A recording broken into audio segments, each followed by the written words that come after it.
Hello and welcome back to Memory at Lightning Speed with a permanent memory sphere and power recall. Memory Course 4, Episode 10, Chain Linking, Part 3. We're talking about the sciences. What was one of your science that you needed to memorize? Some people say biology.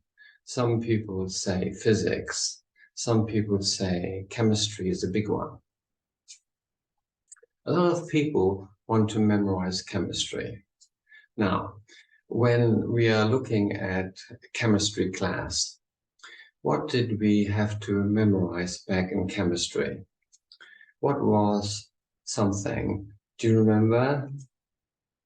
Even back when we learned chemistry, what did we need to be able to memorize? And I know what you might be thinking. There was this thing on the wall in my science class, a big chart. There was this graph that was this. What was it called? Say it out loud. You remember this? At least remember this. It's the periodic table. The periodic table of the elements. These are the things, very technical, very not relevant to what you're doing in your life. But oxygen is very relevant in your life. And the third thing is not the most important thing. It's not important. On a scale from 0 to 10, what was your interest? Like a -5, right? So let's apply it. How would you learn the periodic table instead of rote memory? Rote memory. The reason why rote is a challenge, it's just repetition. Basically, you are saying something to yourself over and over and over again. And just eventually it kicks in. The problem is it takes so much time. Remember in a previous lesson when we were memorizing everything, it was a lot easier because we used our imagination. We used how our memory works.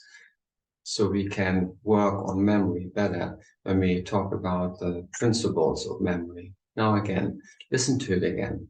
You must listen to this first. Now, here we go. The periodic table. What was the elements in order of the periodic table? Do you remember this? Let's go through it. The first one is hydrogen, H. Then you have helium, He. Lithium, Li. And then you have beryllium, Be. Then you have boron, B.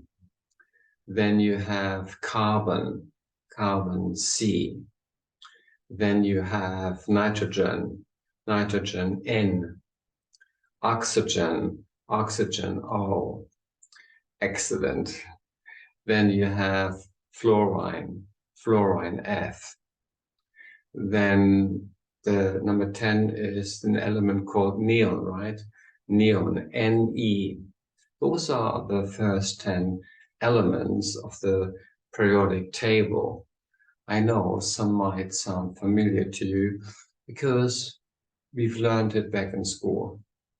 So how do we use this thing called chain linking and apply it to learning the periodic table faster and better and long-term for a long period of time, for as long as you want to be able to remember it?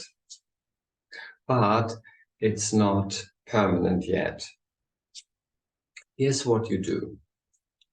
You take each element of the periodic table and turn it into a picture. We always start off by visualizing it first. We talked about it in a prior lesson that we tend to remember things that we see. Like we remember the face because we saw the face.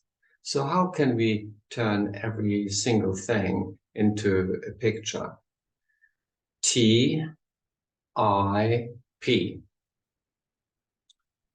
Turn into picture. That's the ultimate tip. Turn into picture.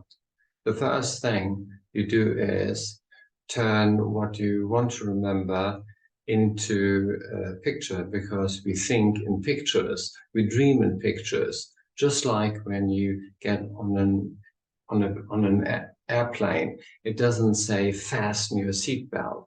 You don't see those words anymore. What do you see? You see a seatbelt lit up being connected. It doesn't say no smoking. What do you see? A cigarette with a line through it. Because pictures are a universal language. Pictures are a universal language, no matter what countries people are flying from. So pictures. So turn into picture. The first thing you do is turn each element into a picture, and then you have to link them together, right? Because that is what learning is, linking one thing to another.